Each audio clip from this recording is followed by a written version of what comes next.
All right, everyone's favorite topic, incrementality. So let's see, let's get started here.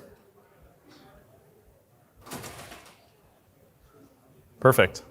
So about me, I go by T-Hop. That started because there's other people at every company named Thomas. So I became T-Hop. There's a couple of people here in the Lyft office, or from Lyft, they'd probably enjoy that because that's where I used to work. So what we always like to do is start out with, looks like did not work on this, but what I always like to do is do a 2 truths and a lie. So there's 2 truths in here and 1 lie. I used to play professional water polo. I used to own a dog poop bag business, and incrementality testing is my favorite thing to do. All right, so I'm gonna need a show of hands here. Who thinks you have to pick out which one's the lie? I used to be a professional water polo player. Okay, we got 1, 2, 4, 5. Okay, I used to be taller. Maybe that'll help. I used to own a dog poop bag business. Got 1. Wow. Come on, incrementality testing. All right, how about incrementality testing? All right, correct. I do not love incrementality testing. It's probably one of the most boring things to do as a marketer. All you want to do is spend money and grow, but the reality is we also need to be responsible and grow profitably. So this is more about me. So I used to be in gaming. That's how I got my career started in performance marketing. And so I worked at Rock U, Rocket Games, and then Penn Interactive Games. And then I went over to rideshare and did passenger acquisition there at Lyft, and then moved on to MasterClass, where I am now. And all along the way, I did a bunch of consulting for various companies like dating, gaming, mindfulness, and various e-commerce products. So I've kind of got the run of the gamut in terms of all the different types of products to market, whether it's app or pixel-based marketing on mobile web as well as desktop web. So I want to just make sure like everyone's on the same page here. Some companies grow and they grow in an unprofitable way, and that's the target. Just grow as fast as you can and get as many users as possible. This talk today is more about maximizing revenue while minimizing waste. In other words, maximizing profit. So how do we do that? So there's 3 things we're going to talk about today. So CPA versus CPIA, so cost per acquisition versus cost per incremental acquisition, and the difference in it and why it matters. We're going to go into Facebook and Google attribution and how to think about them, because some of them one channel might over attribute when other channels under attributing, and then just how to think about that. And then as well as incrementality, first analytics, then test design, and then actually execution of that. So this is Jane Goodall, for anybody that doesn't know who this is. She's the gorilla lady. She is one of the instructors of MasterClass. The reason I put her on the slide is because CPA versus CPI is a question of conservation. And it's a question of making sure that you're conserving your spend so that you have it to spend in the right place at future dates. So if we go into CPIA versus CPA, can I get a show of hands here? Who uses CPIA at their company right now? Got it. Small number of people. Who uses CPA? And in other words, like ROAS. Okay, cool. So I just want to make sure everyone understands what this is. It's something that is really important that we all understand. So you can see the green and the red. So if you look at the left side, this is a spend level. And as you increase spend, if you look at your CPA column, you can see your CPA continues to go up. But if we have like a LTV per customer of $250, we would just keep spending and just be like, great, we're just going to keep spending. CPAs are still under that target. We're going to keep spending until our CPA is basically equal to our LTV. The problem with that is that each incremental dollar you spend actually costs more to acquire the next customer. So if you look at CPIA column there, you can see that your cost per incremental customer keeps going up, and it's going up much faster. And so, and the column I actually really like to just monitor, and we all have to as advertisers, you have to look at total profit or total projected profit, depending on the type of business you're running, to be able to see, is my total projected profit going up or down? And if you see that you're spending more and your total projected profit's going down, you're most likely at that point where your CPIA is above your LTV. So second piece here, so Google and Facebook attribution. So the reason this is chess is because it sometimes seems as a chess game, but the reality is they work together really well, and it's about how do we figure out how to use them to the best of our ability to maximize profit. So actually, let me just check here. How many people here are only doing like mobile app install campaigns and only doing like install-based performance marketing rather than web-based using UTM parameters? So how many people are all doing install campaigns or driving to an app? Okay, how many people are not marketing at all? Okay, how many people are doing like the desktop-based advertising where you're sending people to a website? Okay, and a bunch of other people just here for fun. Okay, cool. So what you end up having is, in this chart, what I'm showing here is you have different channels. So channel 1, channel 2, channel 3, that may be Facebook prospecting, Facebook retargeting, YouTube prospecting, YouTube retargeting, Google search. And when you add those up, you end up with a channel reported sum, or so you end up with that channel reported sum, and then you end up with a total actual sum. And what you'll see is that all of the channels added together obviously end up equaling more than the actual total number of acquisition or total number of purchasers or total number of new customers or revenue. And so that creates a problem. There's a Venn diagram of channels overlapping, and we need to understand which ones we need to attribute the value to. So in my time in marketing, I've basically found, so like in all the incrementality testing, there's a lot of difference in the strengths and weaknesses for these two platforms. I'm focusing on these two specifically because of the fact that I would guess that most of us are spending 70 to 90% of our spend on these channels. And when I say YouTube, I mean like Google as a platform. And I put YouTube because for us at MasterClass, it's something that we advertise a lot on. I'm sure a lot of you have seen our YouTube ads. So with Facebook, they're great at cross-device attribution, which means they usually over-attribute, and you have to be careful that you're not overspending there. In terms of under-attribute, in terms of where you are in your life cycle as a company, if you're a new company, Facebook actually doesn't do a good job of claiming credit for all the growth. So let's say you're a brand new company and you launch an app and you get 100 installs a day. Then you start spending on Facebook, and you're getting now 1,000 installs a day, but Facebook's platform is telling you that you're getting like 600 installs a day. Facebook's driving that additional 300 installs, but they're just not doing a good job of actually claiming that credit for it. And now when you're an older company, you've been around for a while, and you're really well known, Facebook will actually be on the other end of the spectrum where they're going to be over-attributing. So when you have very high awareness, it's likely that Facebook's actually over-attributing its value.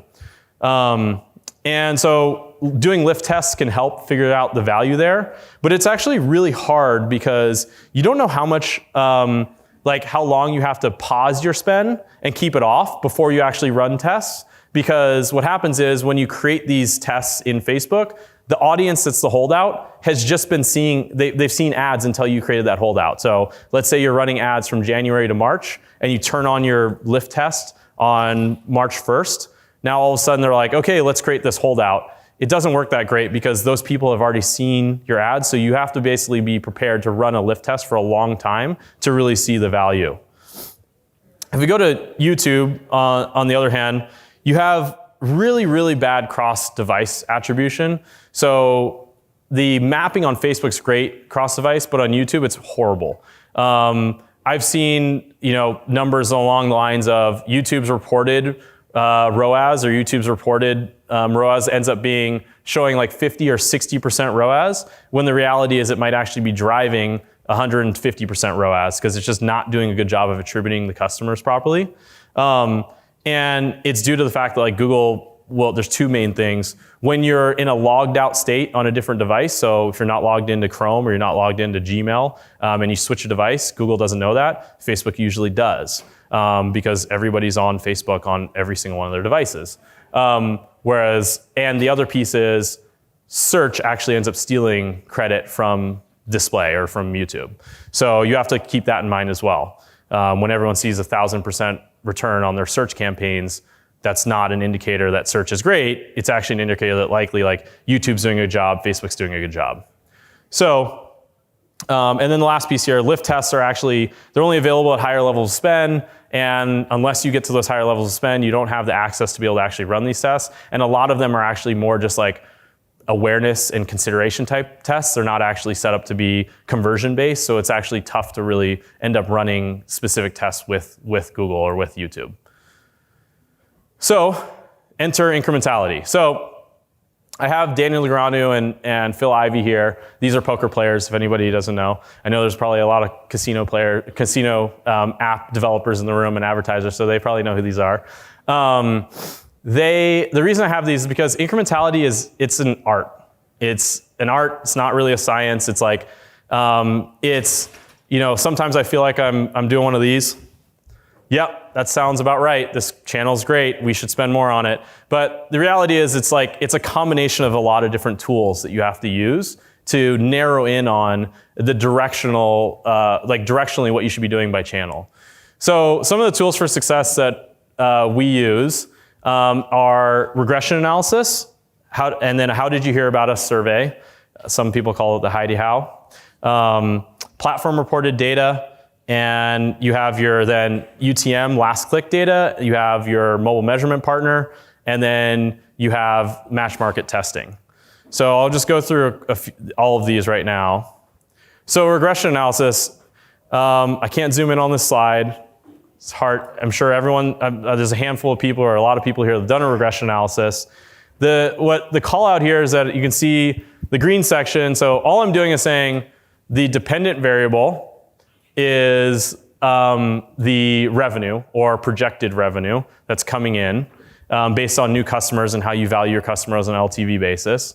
You can also use revenue if your business is set up to just make revenue on day one and you don't end up having a longevity of a customer. And then in all the other variables, the X variables are all basically your channel spend.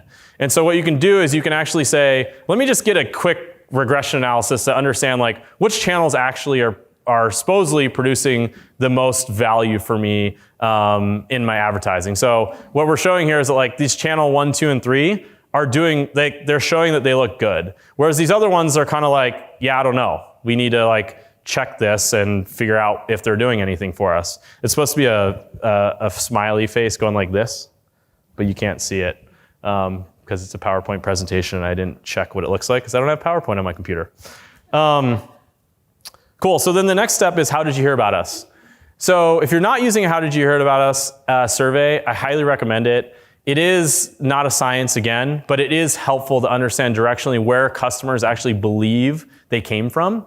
And so this is a how did you hear about us survey that we use at MasterClass. And what you can see here is all I'm doing is saying, based on what the response percentage is by channel in the how did you hear about us survey, I can then take that response value and add and divide it by, or take the cost of the spend in that channel and figure out what that ROAS is. So I take the number of purchasers from a specific channel, say it's Facebook, multiply it by what we believe the perceived LTV is of that customer, and divide it by the cost to get my ROAS for it.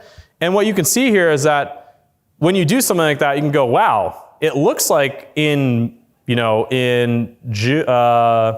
November, it looks like this blue channel or this red channel had amazing ROAS. Like for whatever reason, people thought they were coming from this channel number 2. And they're like, wow. So for me as an advertiser, if I see that, I should be saying, do I understand my incrementality properly? Am I spending in the right place? Should I be spending more on channel 2 to drive more volume? And so that's exactly what you see here. We drove more volume on channel number 2. I'm not allowed to say the channels. Our legal team said no, so I had to put channel 1, 2, and 3, and channel 10. So same thing happened here on channel 10. You launch, usually it's a low level of spend, and it's like, oh my gosh, everyone's saying they're coming from this. So it's like, let's increase spend. You see a drop in, how did you hear about us, ROAS, and then, slowly increase spend more, and you see things improve throughout the end of the year. The next step is now let's look at them all together. What is going on? So this is what platform reported is like Facebook, what they report in their platform. Then you have, same thing with Google. And then you have your internal UTM trackers, so what that's reporting. And then you've got what your MMP is reporting. And then you've got your how did you hear about us survey. And then you have your regression analysis that's basically like, this is good, it's providing a lot of value, or I don't know. And so this usually helps give you a directional idea. I can guarantee you, if you do this analysis, you'll see some trends in your own data that's showing channel 1 and 2 are great. We need to continue to invest there. Channel 3 and 4 are kind of, maybe a question mark and we need to test more there. So match market testing is specifically designed to get a better idea of what the best mix is of your spend. So in a world where we're all spending on Facebook and YouTube, 90% of our spend, we probably have anywhere between 80 to 90% of that spend's prospecting. The other 10 to 20% is on retargeting. The way I like to think about it, those are 4 channels. You have Google retargeting and Google prospecting. You have Facebook retargeting and Facebook prospecting. And you can break those up into 4 different channels. And the way to set up incrementality testing, I highly recommend everyone go and read. Google's got a great white paper on this. It's called match market testing. The way match market testing works is you take 2 regions or 2 groups of regions or countries, and I'll use countries as an example, that track exactly the same. And instead of saying, let's do a clear A/B test where we go, hey, Facebook, we need you to split the audience into 2 groups. You can actually say, no, we're going to do it at the country level and use these 5 countries over here as the A and these 5 countries over here as B, because they track exactly the same throughout the year in terms of their sales volume. And so when you do that, what it allows you to do is some very interesting things. You can test multiple channels at the same time in group A and see how it affects and see how it compares to group B. And B ends up being your control and A ends up being your test group. So the way I recommend doing it is first you have to work with your data science team, find out which countries you should use or find out which cities you should use. In Google's white paper, they use cities in the US. And and then once you have those groups of cities, then you can go and start to set up and design your tests based on which channels you want to test. So the first thing I would recommend is choose cities that don't make up too much spend, because otherwise the company's gonna be like, no, we're not gonna greenlight this initiative, even though it could make a huge difference in your performance and profit. So I usually say 5 to 10% should be the maximum. So if all 10% of your sales comes from Canada and UK, and Canada and UK track perfectly together, make Canada your A group and make the UK your B group. And then what I recommend is you turn off spend for the beginning, and then you do basically level spending. So what this is showing here is the red line is your control region. We're using UK right now. And the blue region is Canada. And so what you do is when you turn off spend, you'll see sales actually stay the same, and they'll go down to a similar base level. And then you'll see notes in here on blue. So the blue section, what we're doing is we're adding in a channel and a spend at that level. And so let's say we add in spend and we do $1,000 and we go, great.